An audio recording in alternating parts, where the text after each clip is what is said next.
Da har trommene fått lov til å sette seg ned sammen med Bill Champlin. Hello. Og Erik Smith. And we're in the green room, as you can see. It's green. And the two of you will have a chat about your music and your background. Okay, sure. So, Erik, just shoot away. Yeah. I mean, from my perspective, I mean, getting to play with you 16 years ago for the first time, of course, I was, what brought me to your music partly was the great drummers that you always use on your productions. Yeah. And could you talk about like a couple of them? Well, like, you know, Jeff Porcaro, anybody who's ever had Jeff on their records will say the same thing I do. He's like one of the best drummers that ever lived. Absolutely. And the whole world really misses him. That the Purdue shuffle thing. Yeah, yeah. It's gone. Nobody does it anymore. I mean, actually, there's a few guys that kind of do it pretty well. Burleigh Drummond actually does it pretty well. He's got that thing down. There's you know, the handful of drummers that were good. I kind of watched Vinnie Colaiuta come up sort of out of nowhere. I think the first time I saw him play live, he was playing with Pages. And it was him. Charles Icarus was on guitar. George Hawkins was on bass, my favorite bass player. George passed away about 4 years ago, maybe 5. And then Slug and Rich were in the band. It was quite a decent band, you know. And I was going, who's this guy, Vinnie? You know, and he's, as time has gone on, Vinnie's proven what a monster he is. Yeah, He's really good. Incredible. I mean, I did a lot of stuff for the Japanese labels. There was one rock and roll tune, you know, boom boom tap boom boom boom tap boom boom tap boom boom, and I was going, the drummer's not quite on it. Who is that? And they says Vinnie. The next year, same artist had another song basically like that, nailed. So he's one of those guys that if he doesn't have it, he will tomorrow. Yeah. You know, and that's one thing you got to hand it to him. There's other drummers that you know, John Robinson obviously is, you know, is great on everything. We did a thing when I was in Nashville. There's a group called Smoking Section, and they were playing, and they had John Robinson playing with them because they were doing something for Drum Magazine, I think, or something like that. And we played the song Satisfaction. And John afterwards, you know, he comes over and says, man, you should record that song. It's really great. I said, John, we did record it. You played on it. It's not the first time, I'm sure, that it's happened to him. You know, he said, oh, well, there you go. Yeah. You should release it. And I said, well, it's been released. It's already, you know, took the world by a low coastal fog and a drizzle. But so, and you know, just different drummers along the way have been quite good.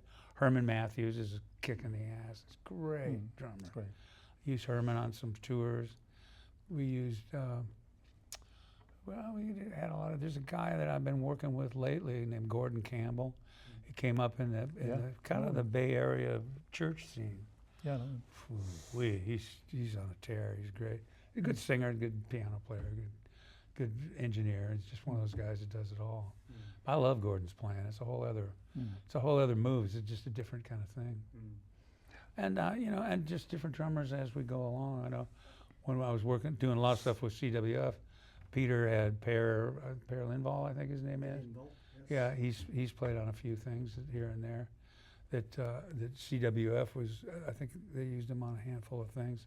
I wasn't there for it, you know, but. A lot of really good drummers around. You just got to find them. And then when I came in to rehearse this, they said, you know, you'll recognize the drummer. And I thought that they were talking about the guy that played the drums on my first orchestral thing in 2009. Yeah, he was a great drummer. And I walk in and there's this guy. I said, I know Erik. God, we've been pals for years.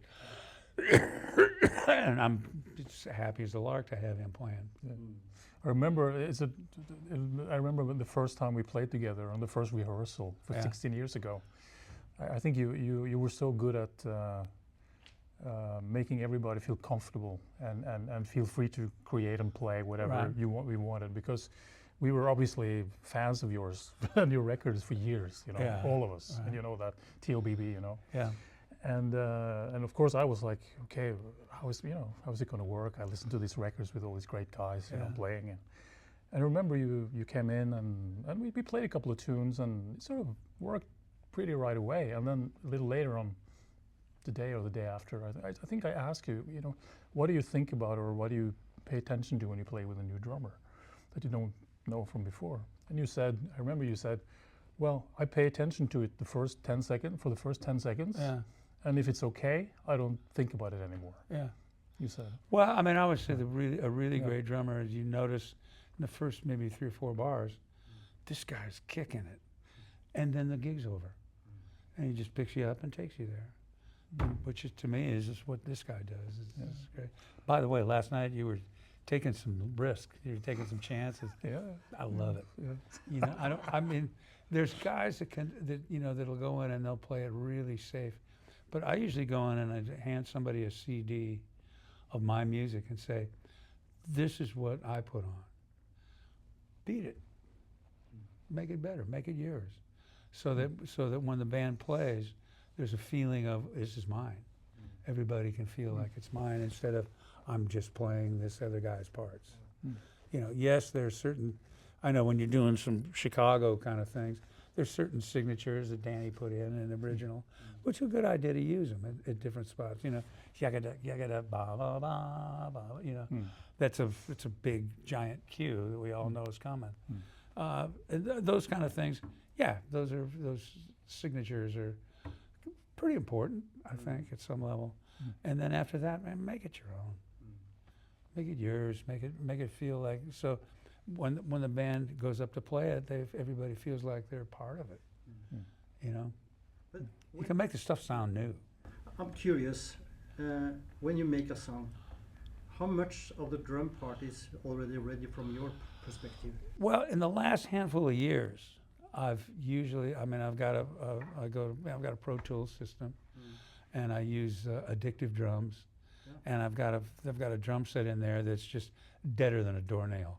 Thump, thump, thump, thump, you know, no ring, and you know, bass drum is just boom. But I have a certain quantize and swing factor that I usually put in, and I'm using 11.4 Pro Tools, so that's what's kind of in the addictive drums, and so I get the feel that I want. There's a certain amount of swing factor that I get the feel that I want. And then I hand it over to the drummer. You know what I mean? But you know, that way I have a little bit of say over where the pocket's going to be, because I kind of like a little push and pull in my grooves. You know what I mean? It's not just you know. So and for years that was kind of hard to get out of digital recording, because everything was, you know, it was really hard to get a good quantize, you know, or a good swing factor. And this addictive drums, it's an old setting. I've had it for 10 years, and I just use it every time. It's just so this at least this way. Now, one of the guys that mixes my records is also a player on it, a guy named Alan Hertz. Alan plays with he played a bunch of gigs with Mike Landau, and he plays a lot with Scott Henderson. And these guys are bad boys. And Alan's one of those guys who really is such a good musician that he knows the devices of every kind of music you're going to play. So if you're doing ska, he knows all the little Stuart Copeland moves. He's got every one of those devices at his fingertips. And he's also a Pro Tools mixing engineer. He's one of the best engineers. There's a new box set out, a tribute to B.B. King, that Joe Bonamassa did, and he brought in every singer and guitar player in the world to do this box set for the tribute to B.B. King, and Alan mixed the whole thing. So Alan's probably one of my favorite drummers. You know, he played with the Suns for about 10 or 11 years, then he moved to Brentwood, Tennessee. So he's working out of Nashville, or you know, Brentwood, Nashville, Franklin, all that kind of neck of the woods. So he's working out of there right now. But and he was in, when I first became aware of him, he was in Marin County, California, which is just a little bit north of San Francisco. And Alan's one of my favorite drummers ever. Oh man, he's just whatever you want, you got.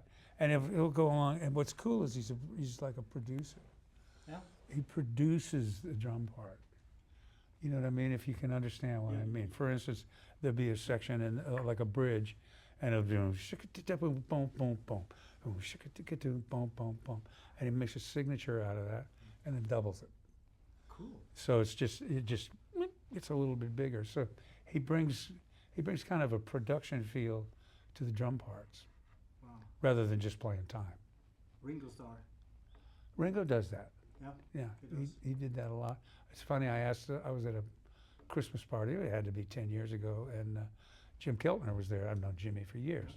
And I said, okay, now I got to ask the question, where'd you get this back of the groove? I mean, listen to the Wilburys, he's back here. You know, if it's 50%, he's at 49, 55. He's just on the back end, but it keeps the forward motion. But it's just on the back end, and it just, to me, it always feels adult. There's something adult about it. And I asked him, I said, where did you know, what kind of got you into this? Because I'd played with him quite early in his career, and he was dead on. The time was just locked. And it was before he kind of found that thing that's just all Keltner. And he says, two guys. One of them's the drummer from, and I always forget his name, the AC/DC's drummer, who plays back Phil here. Rudd, Yeah. right? He kind of plays on the back end of it. He says, man, that guy's really great. With him and Malcolm, the rhythm guitar player, who passed away, is one of the young brothers. But so between those two, he says, those two guys put this back on it. And he says, and the other guy, and people don't get it, Ringo Starr. Ringo put, and he said, yeah, I asked him about it one time, and Ringo, I mean, I'm paraphrasing here, I might get it wrong. Ringo said when he first joined the band, they were listening to, I guess Pete Best was the original drummer, was the drummer before Ringo, and Pete was always on the front, pushing on the front. And they liked it, it was all happening, it was just grooving like that. Ringo listened to their music and went, your songs are too important to rush. Let me just put it here, just this little bit back. And when you listen to his records, you realize, especially some of the remixes they've done where they really got the drums up, it's fucking great, really good. And I just want to go on, yeah, you're right, he's a bitch and a half, man, the guy knows what he's doing. Still plays great. You know, I'm a pretty good friend with Greg Bissonette, and Greg says, man, when Ringo sits, you know, sometimes we do two drummers with the All-Star show that he takes out with, just do two drummers. He says, I'm always taking a lesson. You know? Greg, I think Greg Bissonette, he's played with the Ringo. Yeah, he's been still playing on. with Ringo for the whole time. Yeah. It's great. Well, I think we got a lot of history here. Earlier today, you talked about Hal Blaine. Oh, Hal Blaine. Yeah, we talked. I don't know. We Funny talked. guy. We talked Hal made a lot of records. He did all those Beach Boy things that the band was bitching and moaning about. And Brian Wilson smartly brought in Hal and Carol and the Wrecking Crew, that group of people, Tedesco. They played on all of those Beach Boy records. And you know, they might have been kind of stupid parts, but they played them perfect. They played them really, really well, and Hal was one of those guys that was in that ball game. I think Tedesco was the guy that really kind of moved that whole thing forward. Such a good guitar player, unbelievably great guitar player. And his son is the guy that produced the movie, The Wrecking Crew. Okay. Yeah, Danny Tedesco, and he just produced. And I think he might be. I don't know if he's done yet. There's a group called The Immediate Family, with Lee Sklar, Waddy Wachtel. I think Craig Durgee. I don't know if Craig's playing, but a handful of really well-known musicians. They call it The Immediate Family, and he's working on.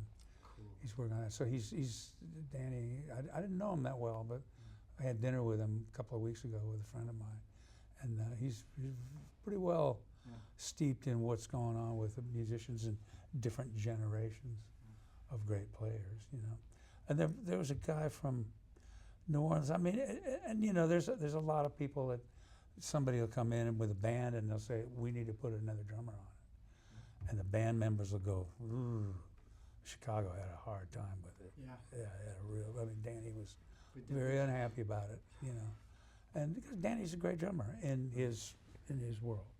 When he plays in his kind of world, he's a monster. I mean, he's got fluency and he's got all kinds of really cool stuff. He going was on. one of my really early great influences. Yeah, through yeah, the I mean, early Chicago stuff. Well, I think in some ways he Was, was more of the jazz side of the who's the guy that played with the Who that was so crazy. Who was the Who's drummer originally? Keith Moon. Keith Moon. You know, a lot of 16th stuff going on, and 8ths and 16ths. And Danny was just really great at all that. But there were a few things, especially when we got Foster in there. There's a song called "Stay the Night." Listen to it. It's Jeff. You know, a song called "You're the Inspiration." Listen to it. It's Carlos. You know what I mean? Song called "Please Hold On." It's JR. You know, I mean, there's a few things, and the producers, you know, the really, really good producers usually have a black book, and that first page is the first guys they call. You know, and you know, another one was Carlos Vega. Was what a great groove, Amazing. what a pocket that guy walked around in, and it was just amazing. And one of my all-time favorites, who remember, you know, Bill Withers Used Me, that's James Gadson. Yeah, of course. Gadson, I mean, that groove that he plays should be in the Smithsonian Institute. I mean, that's, you know,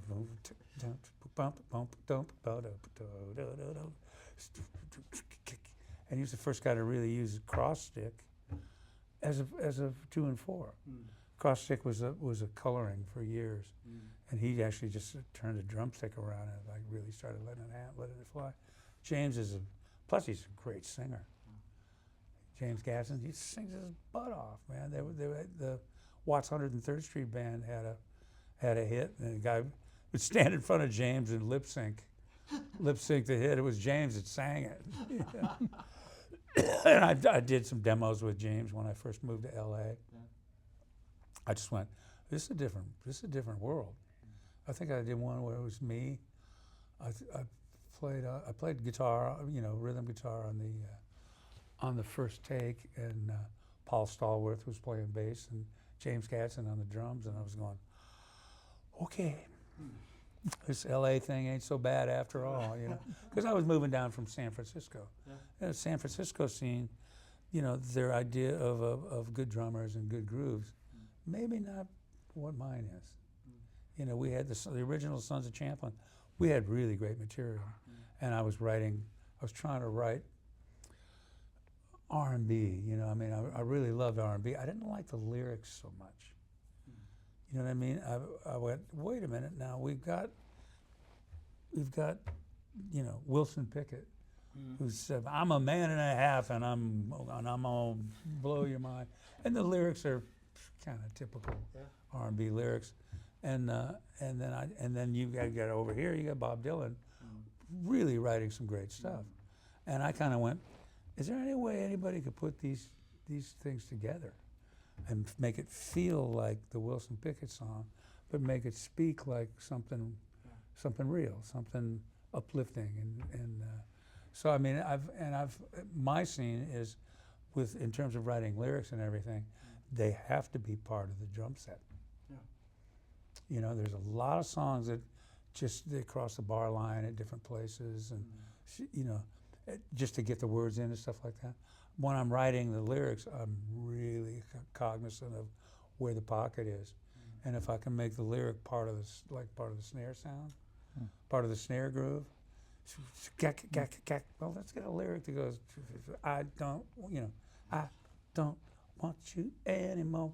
You know, if somebody else would write that, they'd be going, I don't want you anymore, baby. You know, which was fine occasionally, but I kind of wrote it with, you know. But that's a great thing to hear, because when we play, probably my main reference is your vocals. Yeah, I mean the vocals should be part of the drum because set. you of course your groove and your time and your pocket is so strong, and your phrasing is just adding to the whole. Yeah, it just feel. makes it It's it a, get it's up a and go. very, very solid and amazing you know, I get reference. a lot of writers that are really melody-wise, they're all over the place.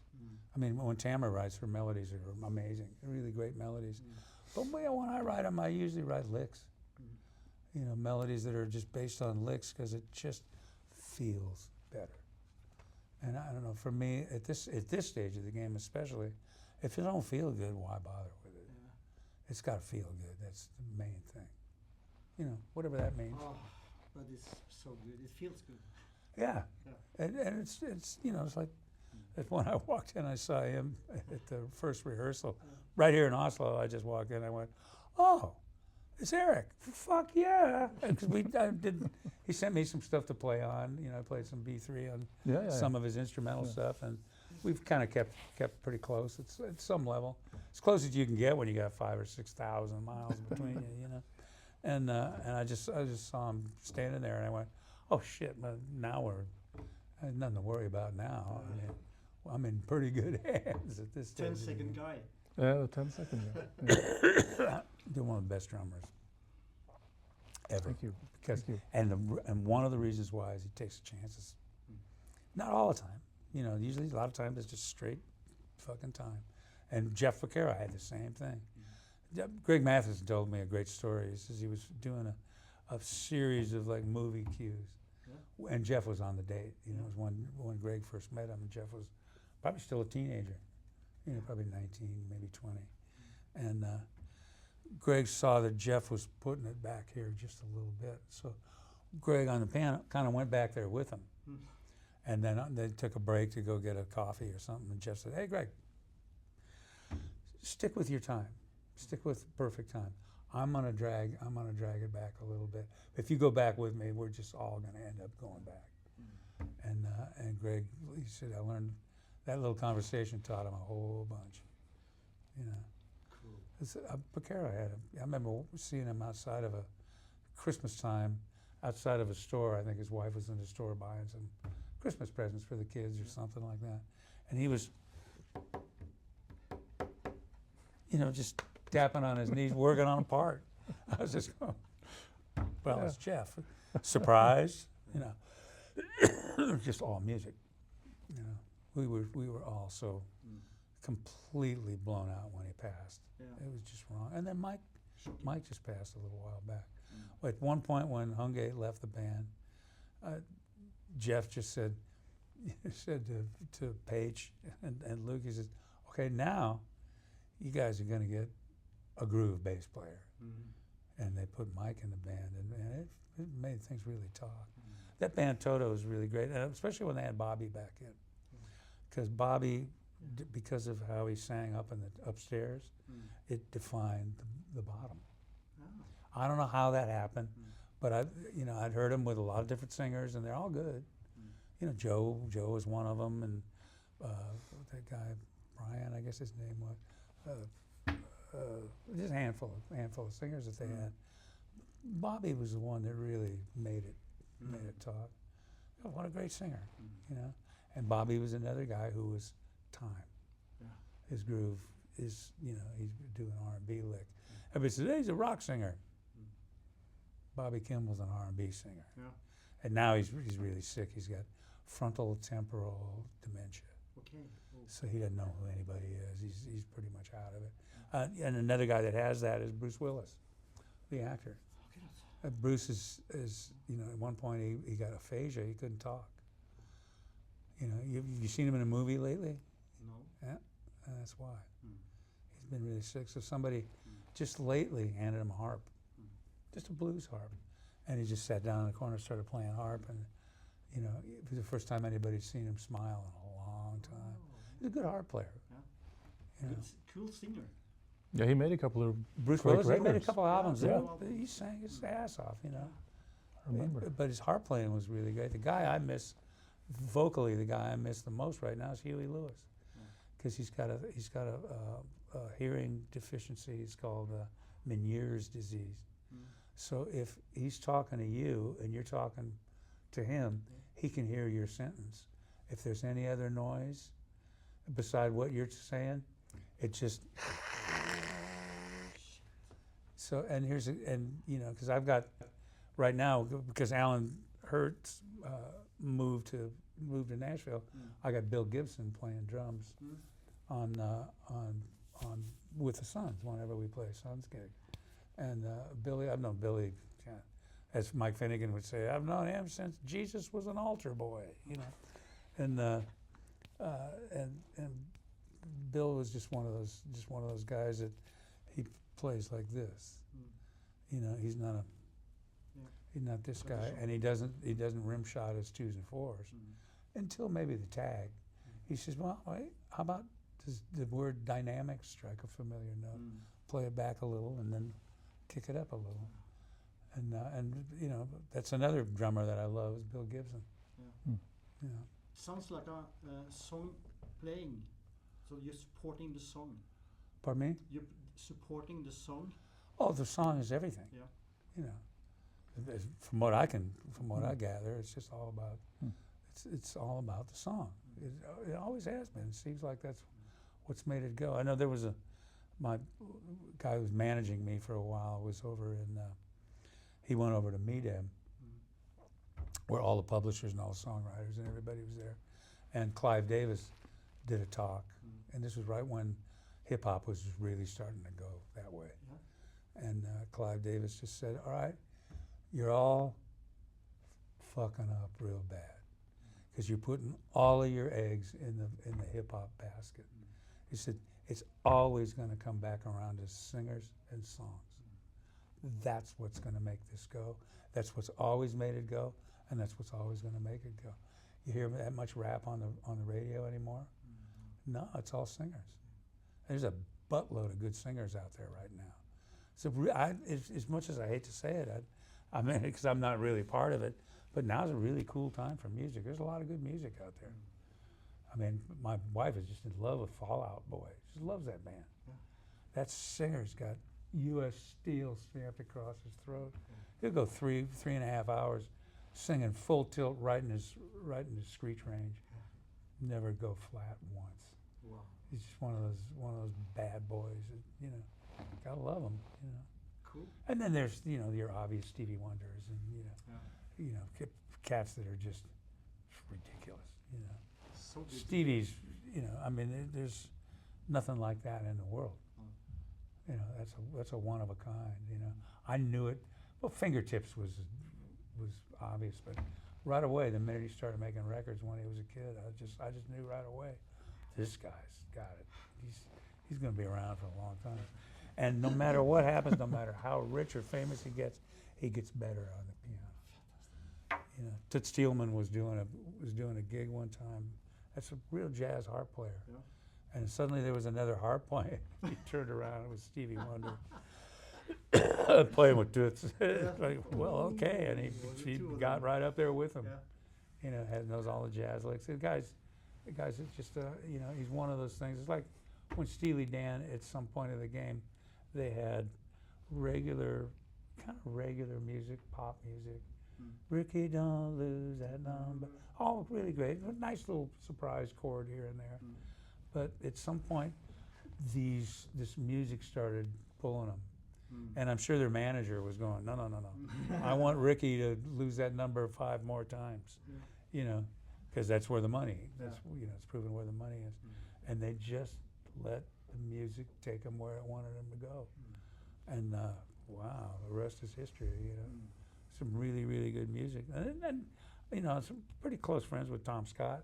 Tom went to do a couple of records with him. And this was back then. I don't think it's the same anymore. He said, "I have no idea what they're doing. They're just hunting, pecking. It's like, this sounds good." And it's a flat 9 with it's a demented 13th or something else. And they didn't know the name of it, but they knew what they played. Yeah. And they just, they kind of picked up. I mean, at one point, Don was coming up with all of the piano parts, and then he'd have, Greg Fillinganes or Page or somebody to come in and play it. And at some point, Walter just said, "We're just spending money we don't need to spend. You just make it and play what you've already played. It's already on the tape. You played it." Oh, okay. There you go. Pretty good music going on there. So and I think that I don't know, just for me, when the music starts dragging the musicians along, that's when the shit gets good. You know. Good to hear. And I went through it when I decided to use David Foster as a producer. I had everybody. I mean, it was right on the heels of Silk Degrees, you know, and they said, "Nah, man, he'll never be anything but a session player." And I went, "Wrong. This guy's gonna own the world pretty quick, you know." And I talked to management, which was Irving Azov and Howard Kaufman, a big time manager. I said, "Let me do this album with David, because we're going to end up with really cool music," and we did. Indeed. Fantastic music. Foster's one of the most creative human beings on the earth. You know, you write with one guy and he brings a melody. You write with somebody else. David, when you're writing with him, he's bringing one of the best arrangers ever. You know, and arranging is kind of what brought him to the ball game. But he's, wow, we're talking about David Foster now. He's a bad boy, serious bad boy. David Page is another one. Yeah. Forget about it. He's just one of the most creative, a couple of the most creative human beings ever. Michael O'Mardian is another guy, amazing, keyboard player. So I mean, there's some of these musicians that we were talking about playing earlier on, back a ways. But they're still here. They're still doing it. I mean, Oli Barud's record, I did a record with him where I was singing, we did kind of a duet. And then it turns out that the piano player was Michael O'Mardian, and Jay Graydon did the guitar solo on it, and Oli just went, "I'm going to bring in all these guys that I've been listening to my whole life and see what's going to happen." And that song called "Find a Way," and we ended up having a ball. And that's sort of how I kind of got a relationship going with Oli. That guy's coming on. Forget about it. It's fantastic, Bill. He's an amazing artist, writer, singer. Forget about it. It's one of these guys like that handful of cats that I grew up with. We could have been listening to you for hours. Yeah, I got to get dressed. And Yeah. I think we got to play a Thank you gig. so much. We got to play a gig.